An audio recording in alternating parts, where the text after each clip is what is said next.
Hoy vamos a hablar de un tema muy importante. El tema que vamos a tratar es el siguiente: la importancia de la llenura del Espíritu Santo en la vida del creyente. Amén. Ese es el título del mensaje con el que vamos a trabajar. Vamos a ir a las Sagradas Escrituras. La carta a Efesios,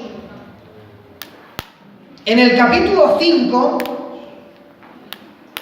miren lo que dice el verso 7. Dice: no seáis pues partícipes con ellos. Y ahora aquí el apóstol Pablo aclara algo muy importante. Dice: porque en otro tiempo erais tinieblas, mas ahora sois luz en el Señor. Amén. Entonces no hay ninguna duda que el apóstol Pablo se está dirigiendo ¿a quién? A gente que antes eran tinieblas, pero ahora ya son luz. Es decir, antes estabais en el reino de las tinieblas, pero ahora sois una iglesia en Dios.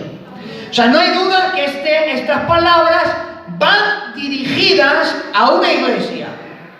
Ahora bien, para que algo sea iglesia, primeramente ha de nacer de nuevo. Para que yo sea parte de la iglesia, primeramente he tenido que nacer de nuevo. Si no hay un nuevo nacimiento, yo no puedo entrar a ser parte de la iglesia de Cristo. ¿Amén? Pues bien, lo que yo le voy a ministrar, el consejo que el apóstol Pablo dio a una iglesia, ese es el consejo que les voy a traer en esta tarde. Miren lo que el apóstol Pablo les dice a una iglesia. Y recalco iglesia, porque si es iglesia, tienen al Espíritu Santo. Si no, no es iglesia. Amén, claro. Si no hay Espíritu Santo, no hay iglesia. Yo soy parte de la iglesia porque tengo al Espíritu Santo, si no, no soy parte de la iglesia. Pues bien, a gente que tiene el Espíritu Santo se les dice, capítulo 5 y verso 18. Miren, y vamos a ir poco a poco, entrando en materia. No os embriaguéis con vino, en lo cual hay disolución. Y ahora, maestro, ¿me acompaña con el piano? Y a gente que tiene el Espíritu Santo se les dice, antes bien, sed llenos del Espíritu. Alabado sea Dios para siempre. A gente que tiene el Espíritu Santo se le dice, sé lleno del Espíritu Santo. Con esto quiero aclararos hoy que hay una diferencia en tener al Espíritu Santo y ser lleno del Espíritu Santo. Amén. Si yo hiciera hoy una pregunta, ¿cuántos aspiran a más en Dios? ¿Cuántos están deseando ver a Dios moverse en sus hogares? Amén. ¿De verdad aspiramos a más en Dios? Miren, si yo he aceptado al Señor, usted que ha aceptado al Señor y tiene al Espíritu Santo y se quiere quedar ahí, escuchando, viniendo al culto, y ya está, nada más, ser uno más que no se esfuerza, que no ora, que no lee, que no se apasiona, que no quiere más, no pasa nada. Dios no le va a regañar por eso. Pero ¿cuántos aspiran a más en Dios? El Evangelio, la vida espiritual, es para ir en crecimiento. Es para ir en desarrollo cada día. La vida cristiana es para entrar en niveles mayores de gloria. Por eso se dice que el santo se santifique aún más cada día. Por eso siempre decimos que vayamos de gloria en gloria, de triunfo en triunfo. ¿Cuántos quieren ver que familiares que no tienen a Dios, aquellos que quieres de verdad, que desearías con todo el corazón, como dice el apóstol Pablo, desearía ser anatema por amor a los míos que no conocen a Dios? ¿Cuántos quisieran ver la mano de Dios en sus hogares más que nunca? Lo vamos a lograr de una manera. No os embriaguéis con vino, antes bien, sed llenos del Espíritu Santo. Y fijaros, en el inicio de la carta aparece la aclaración de una doctrina. Fijaros, en el capítulo 1 de Efesios dice: a los santos en Cristo, a los fieles. ¿Cómo es posible que yo, que tenga el Espíritu Santo, el Espíritu Santo me aconseje que yo sea lleno de Él? Pero si ya te tengo. Eugenio, pues ya está bien que tenga el Espíritu, ¿qué más? Aparte tengo que ser llenado de Él cada día. ¿Cómo aclaramos esto? Si ya le tenemos.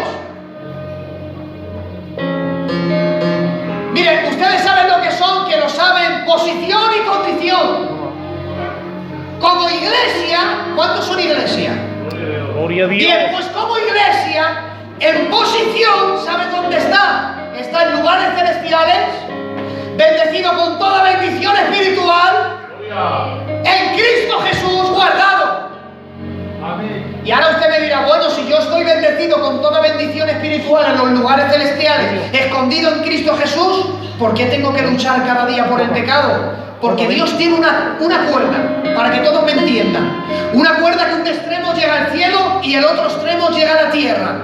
Un extremo lo tiene Dios y el otro extremo lo tengo yo.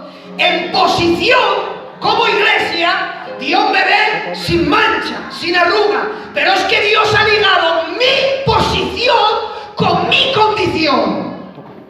Si yo vivo de cualquier manera aquí, pierdo la posición allí.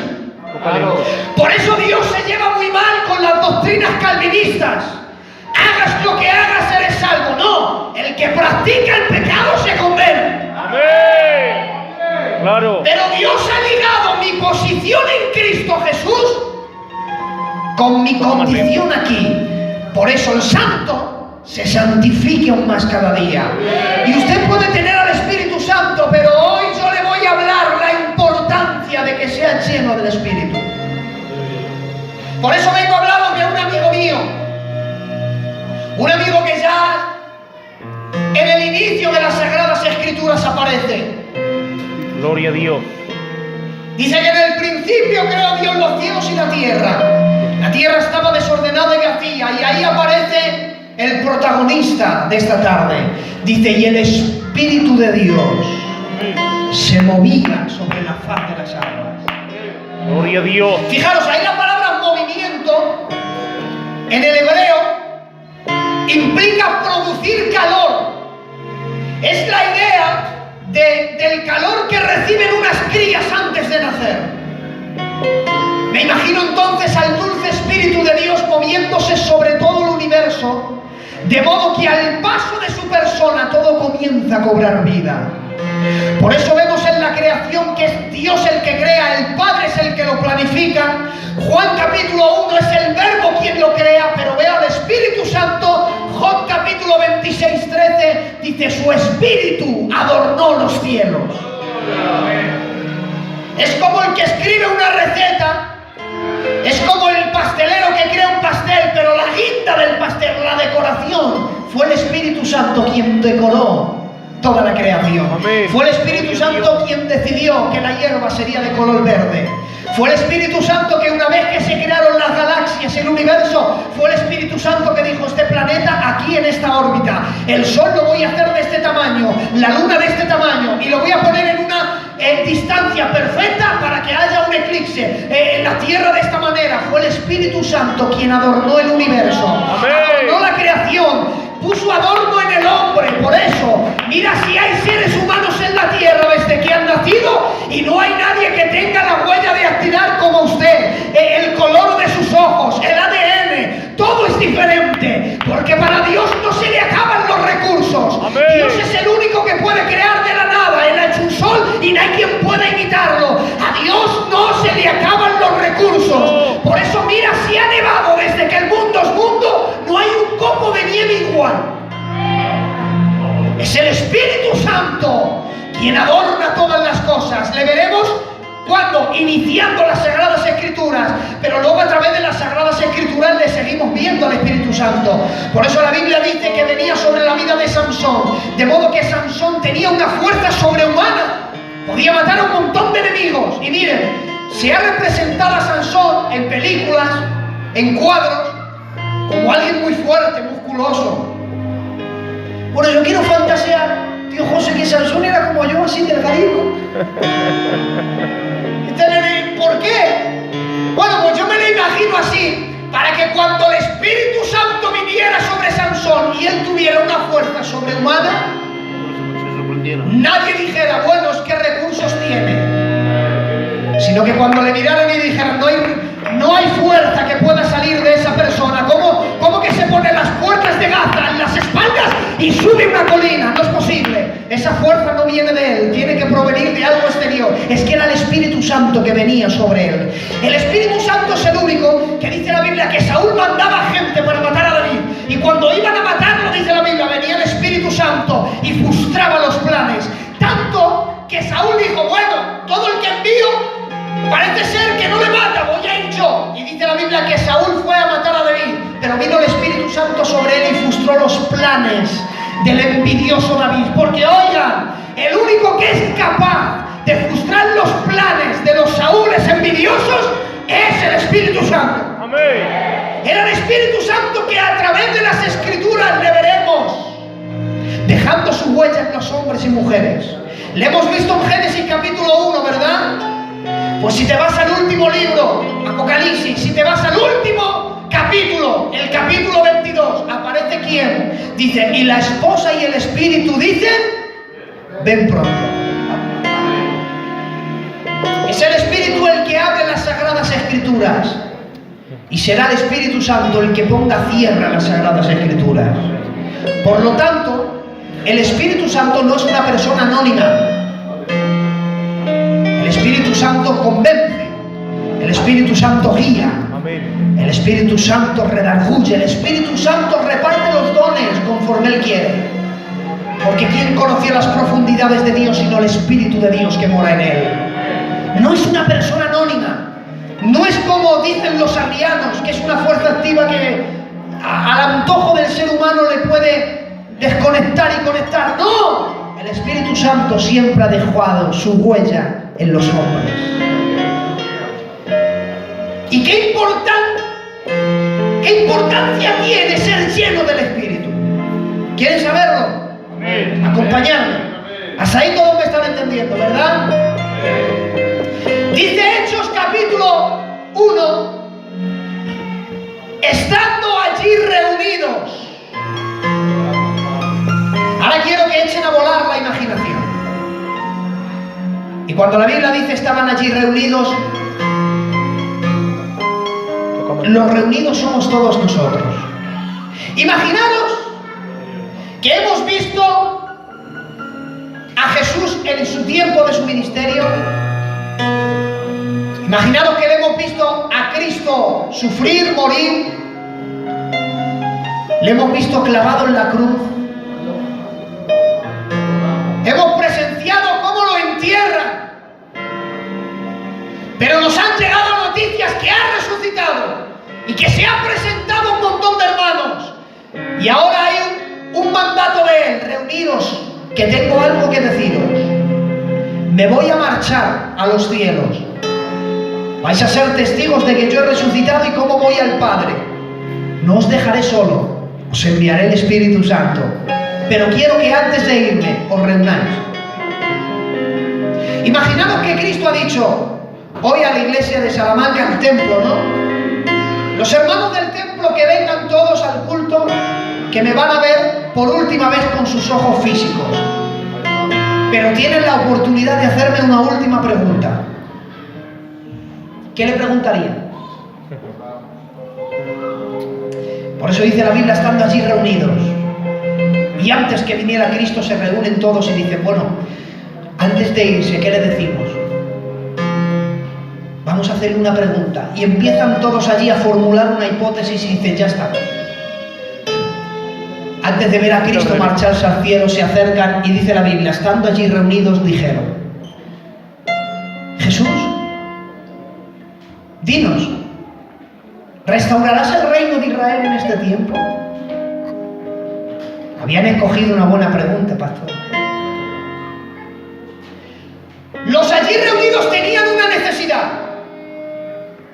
Señor, queremos saber cómo y cuándo harán las cosas a favor de Israel. Yo que soy judío y me interesa.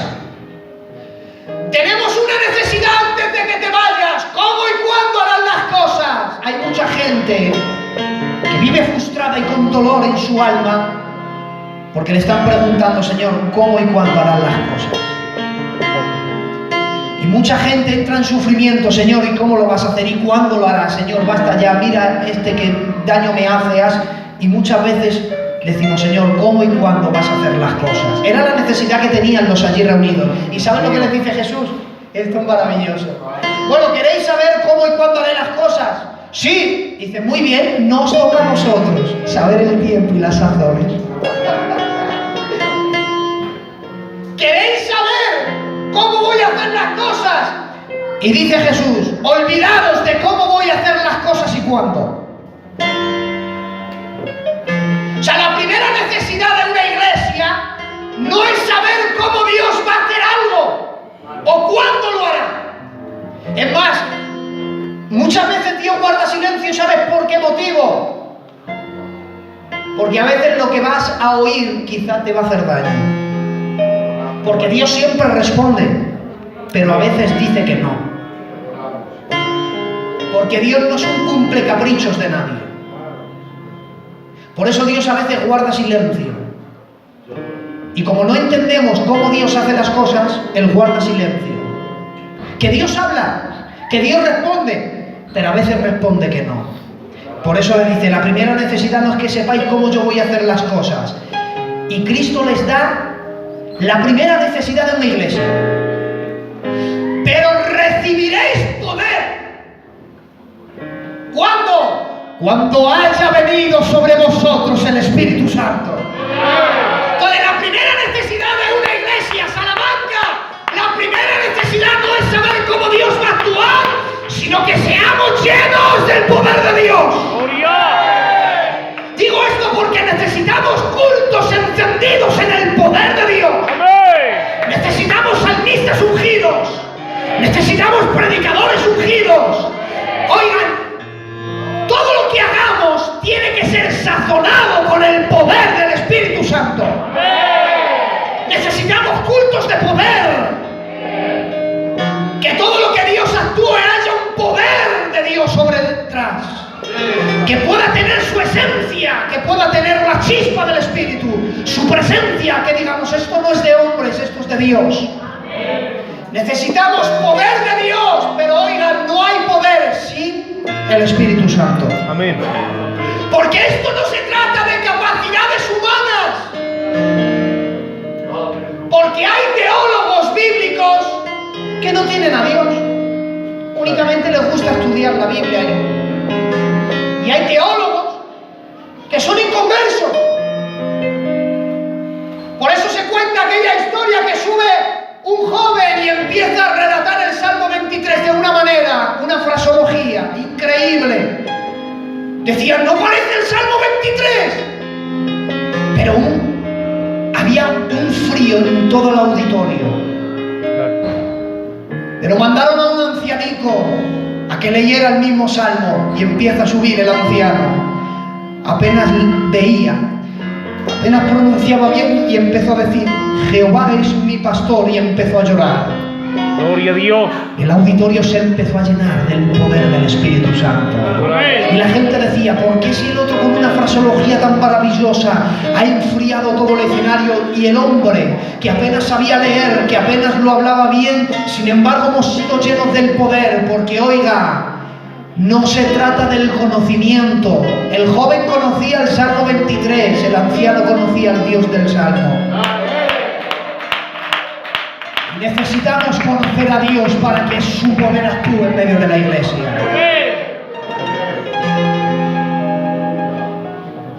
Cuando el Espíritu Santo llene de poder, pero mira para qué. Bueno, Eugenio, el primer efecto de la llenura es que me hará famoso. Me seréis testigos. ¿Cuántos quieren ser llenos del Espíritu? El primer efecto es que Dios te convierte en un testigo. ¿Sabe lo que implica ahí la palabra testigo en el griego? Mártir.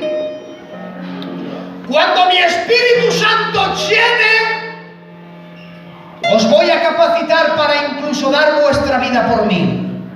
Eso es lo que estaba diciendo Jesús. Y dice, ¿me seréis testigo dónde? Me seréis testigo en Jerusalén, en Judea, Samaria y hasta lo último de la tierra. Ahora acompañarme. Cuando Cristo vino, Él quería salvar a todos, ¿verdad? Él vino a buscar y salvar lo que se había perdido, ¿a que sí? Cuando Él envía a los discípulos a predicar en el capítulo 10 de Mateo, ¿saben lo que les dice? Por camino de gentiles no vayáis y en ciudades samaritanos no entréis. Y los mandó a predicar.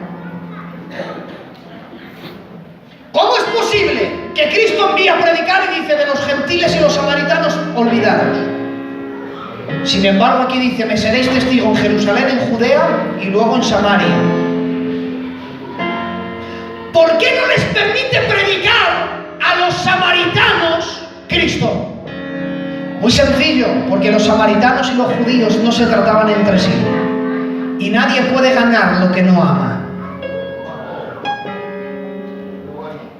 Para poder ganar lo que uno ama, para que haya un amor verdadero, dice Cristo, ahora no os permito, pero cuando os haya llenado de mi espíritu, os voy a capacitar para predicar a aquellos que no queréis que se salven.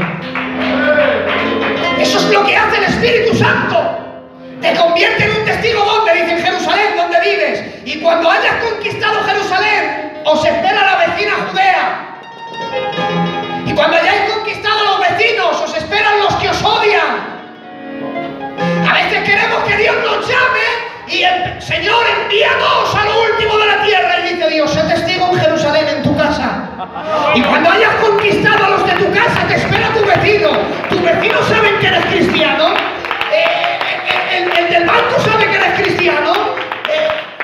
El carnicero sabe que eres cristiano. El de la Urramán sabe que eres cristiano. Oigan, cuando hayamos conquistado primeramente nuestro hogar, nos espera el vecindario. Si a veces, hermanos, vivimos en un edificio 15 años y los señores no saben que somos cristianos. Y queremos que Dios nos lleve a lo último de la tierra. Y dice Dios, empieza en Jerusalén, te espera Judea, y cuando hayas conquistado tu vecindario, te esperan los que te odian. Llegará hasta allí tu fama de lo que eres. Y cuando hayas conquistado a esos, tranquilo, Dios te enviará lo último de la tierra, porque oigan, Dios no se va a poner celoso de volvernos famosos. Porque Dios no tiene un ego excesivo personal, no. Dios sabe que mientras más personas le conozcan a usted, más personas le mirarán a Él. Amén. Primer efecto de la llenura, te convierte en un testigo. Punto número 2, ¿me acompañáis? Amén. Había un problema en la iglesia primitiva. Y el problema era el siguiente: que había crecido tanto a causa de la predicación y el poder del Espíritu Santo, que los apóstoles empezaban a dar de comer. Pastor, ¿puedo quitarme la chaqueta? Había crecido tanto que les daban de comer. Bueno, primero les daban de desayunar. Recogían, preparaban la comida, darles de comer a la multitud. Terminaban, recogían, ya estaban preparando la merienda cena. Un día, otro día, y se reúnen los apóstoles y dicen, tenemos un problema muy serio. Les estamos alimentando naturalmente y su vida espiritual se está muriendo, porque mientras nosotros les servimos a ellos de comer, nadie les predica. Y nadie les predica porque ninguno de nosotros tenemos tiempo para orar. Oigan, no es que servir a las mesas sea un trabajo indigno. De hecho, servir a los demás es el trabajo más digno que existe. Jesús dijo, yo no he venido aquí a que me sirvan, yo he venido aquí a servir. Servir es un trabajo de dignidad. Pero dice, mientras les estamos dando de comer naturalmente, su vida espiritual se muere. ¿Cómo solucionamos esto en la iglesia? Y dicen, ya está. Buscad a 7 varones. El primer requisito de todos es este, que sean llenos del Espíritu Santo. Se había generado un problema en la iglesia. Los que gobernaban la iglesia, inspirados gente llena del Espíritu. Los problemas en las iglesias se resuelven con gente llena del Espíritu Santo. Amén.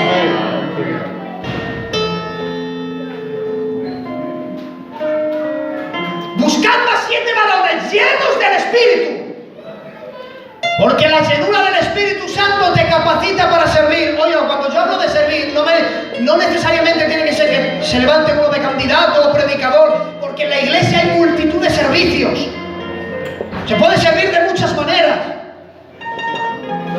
Se puede servir, fijaros, Dios le puede usar a usted aconsejando a alguien, abrazando a alguien, un abrazo, un beso, un consejo. Cualquier cosa en Dios que se haga, dice, todo lo que hagáis, hacedlo como para el Señor. Toda obra de servicio, miren, cualquier obra de servicio en la iglesia se debe hacer por medio de gente llena del Espíritu Santo. Si uno barre el culto, lleno del Espíritu Santo. El que canta, lleno del Espíritu Santo. Eugenio, tú que vienes de Madrid, vienes a predicarnos aquí a Salamanca, sin llenura del Espíritu Santo, quédate en Madrid. No vengas aquí a darnos la tarde. Necesitamos llenura del Espíritu Santo en la vida de los creyentes. ¿Por qué? Porque si no hay llenura del Espíritu Santo, cada vez que haga algo, en vez de traer beneficio, va a causar muchas desgracias. Porque en la Biblia hay una multitud de episodios de gente con unas intenciones maravillosas, pero como no habían sido capacitados, causaron mucho dolor. Por eso la Biblia dice, se mueren los hijos de los profetas. Vamos a darles de comer. Y dice la Biblia que empezaron a hacer allí un guiso. Y uno, que tenía una intención muy buena, cogió unas hierbas y cuando el profeta no miraba hizo y las echó en la olla.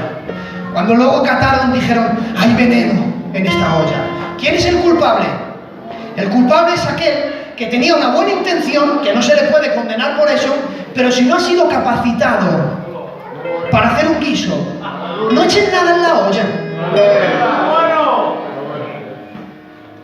Si no has sido capacitado, no hagas nada. Sin llenura no te atrevas a hacer nada.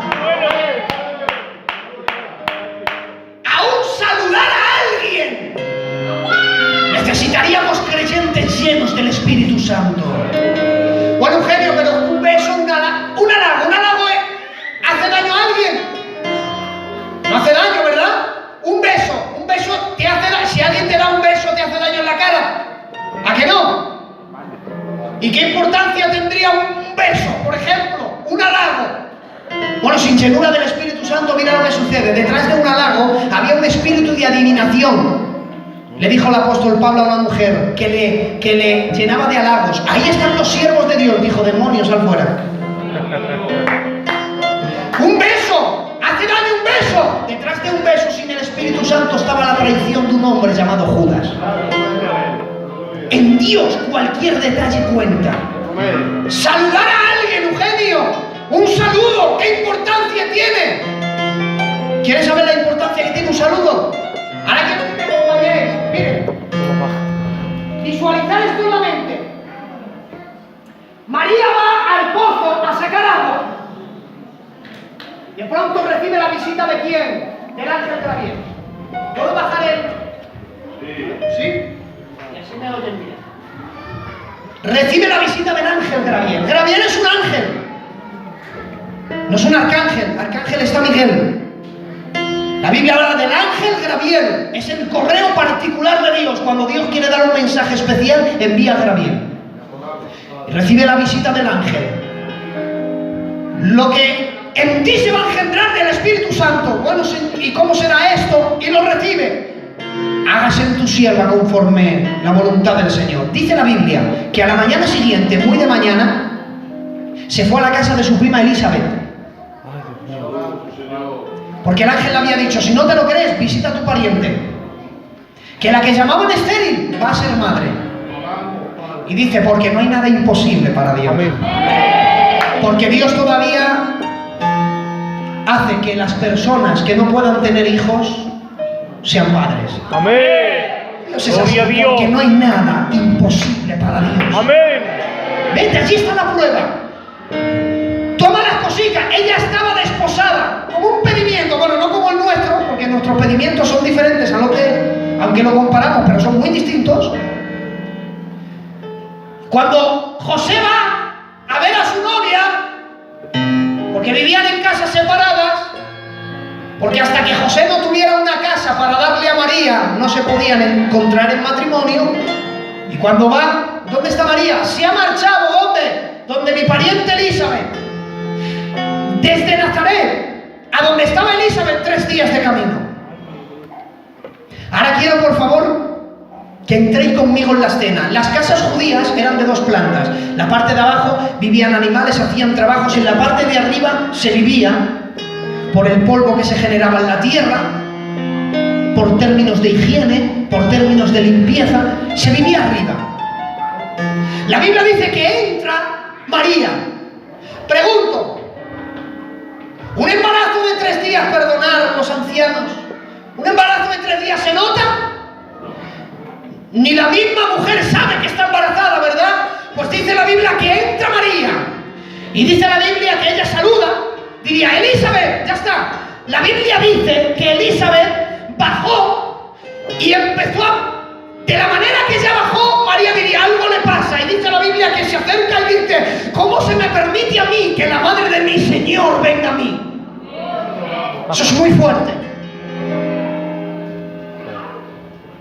Cuando María oye eso, se pasma, dice, porque nada más oí tu saludo, el Espíritu Santo llenó mi criatura y saltó en mi vientre.